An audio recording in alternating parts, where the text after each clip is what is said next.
In Proverbs chapter number 5, or chapter number 3 rather, verses 5 and 6, he tells us to trust in the Lord with all our heart, to lean not into your own understanding. In all of your ways acknowledge him, and he shall direct your path. That word trust in the original Hebrew literally means to put your whole weight upon. And see, some of y'all, the reason why you stressed is because you're still trying to carry weight that he told you to put on me. Look at your neighbor and tell him, say, tonight is the last night that I carry weight that he told me to put on him. I'm going to catch the Almighty.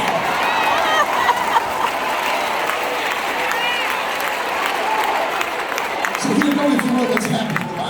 The Bible declares that this man was blind, and because he was blind, he was forced to be in an occupation of being a beggar. Why? Because he had to rely on other people's favor in order to thrive and survive. But the Bible doesn't even stop there, but note what the Bible says as well. The Bible says that not only was he blind, but the text declares that he sat by the wayside begging.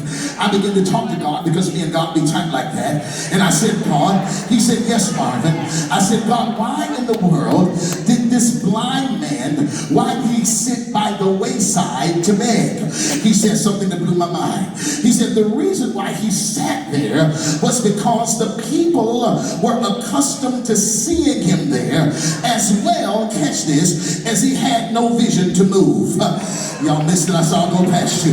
Again, the reason why he sat there was because the people were accustomed to seeing him there as well as he had no power to move. Understand, my beloved brothers and sisters, that when you have no vision, you literally lose your ability to produce in your future. That's good all by myself. I'll say it again. When you have no vision, you literally lose your ability to produce in the future. Now, let me pause here for a minute, because I've learned something. We were sitting in the back, Pastor Remus, and while I was talking to you, you began to share with me that you had been pastoring this church for some 31 years. I was like, oh my God, 31 years. And I just entered into my 19th year of pastoring. Even though I've been here for 3 years, I did 16 years in Michigan. And I learned something that was so very profound. I learned maybe in the second year of my pastorate, I learned why it was a struggle for people to follow the vision that I had wrote out and cast. I learned why it was a struggle. God said to me, he said, Marvin, the reason why people struggle with following the vision in my house is because they don't have no vision for their house. God is quiet in this Episcopalian church. I will say it one more time. The reason why they struggle with following vision in this house is because they have no vision for their house. And the reason why they don't have vision for their house, because all they do is beg and plead and bug people. And y'all, they gonna help me here. You always got your hand out. And God is saying that you need to learn how to put your hand up. Because if you call on me, I'll come, because I'm near. No vision, beloved brothers and sisters, no vision. And that's why we struggle. That's why we struggle with following vision in God's house, because we don't have no vision for our own houses. And I want to challenge you all tonight to go home and do some homework. What's the homework you need to do, Bishop Marvin?